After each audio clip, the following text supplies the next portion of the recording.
காவேரி ரங்கன். சைவ கஷேத்திரங்கள் அளவுக்கு வைணவ கஷேத்திரங்கள் காவேரி கரையில் இல்லாவிட்டாலும் சைவத்துக்கும் இல்லாத ஒரு பெருமையை வைணவ சம்பந்தப்படுத்தி பிள்ளையார் ஏற்படுத்தி கொடுத்திருக்கின்றார். சைவர்கள் தங்கள் கஷேத்திரங்களுக்குள் முதலிடம் கொடுத்து கோவில் என்று குறிப்பிடுவது சிதம்பரம். அது காவிரி கரையில் இல்லை. ஆனால் வைணவர்கள் இதேபோல் கோவில் என்று முதல் ஸ்தானம் கொடுத்து சொல்லுவது ஸ்ரீரங்கம். அதுதான் காவிரிக்கு ஜீவ மத்தியமான ஸ்தானத்தில் இருக்கின்றது. உபய காவேரி என்பதாக இரு பக்கமும் காவேரி நதி சூழ காவேரிரங்கன் என்றே புகழ் பெற்றிருக்கின்ற பெருமாள் அங்கே பள்ளி கொண்டிருக்கின்றார். அந்த ரங்கராஜா எப்படி அங்கே வந்தார்? விக்னேஸ்வரர் பண்ணிய லீலையினால்தான். இச்வாகு வம்சத்தினர் வழி வழியாக பூஜித்து வந்த ஸ்ரீரங்கத்து விக்கிரகத்தை ஸ்ரீ ராமச்சந்திரமூர்த்தி விபீஷ்ணருக்கு கொடுத்து விட்டார்.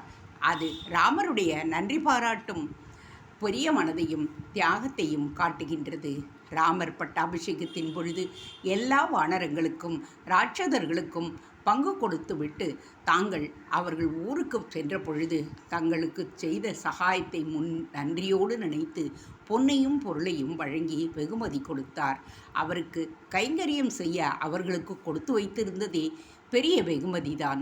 அவரால் தான் சுக்ரீவனும் விபீஷ்ணனும் ராஜாக்களாக ஆனது.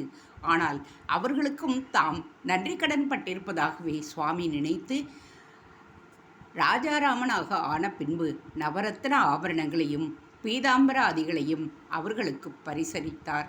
விபீஷ்ணன் அண்ணனை தியாகம் செய்துவிட்டு ராமரே சர்வமும் என்று அவர் காலில் வந்து விழுந்தவர். அதனால் அவருக்கு ரொம்பவும் உயர்ந்த ஒன்றை கொடுக்க விரும்பினார் ராமர். அதனால் இக்ஷ்வாகு வம்சத்தினர் குல தேவதையாக பூஜை பண்ணி கொண்டு வந்திருந்த ரங்கராஜ விக்கிரகத்தையே பிரணவாகர விமானத்தோடு சேர்த்து விபீஷ்ணருக்கு கொடுத்து விட்டார். அவரும் இலங்கைக்கு திரும்பினார். விக்கிரகத்தோடு புறப்பட்ட விபீஷ்ணர் அயோத்தியிலிருந்து தெற்காக இலங்கைக்கு திரும்பிய பொழுது உபய காவேரி வரை வந்துவிட்டார்.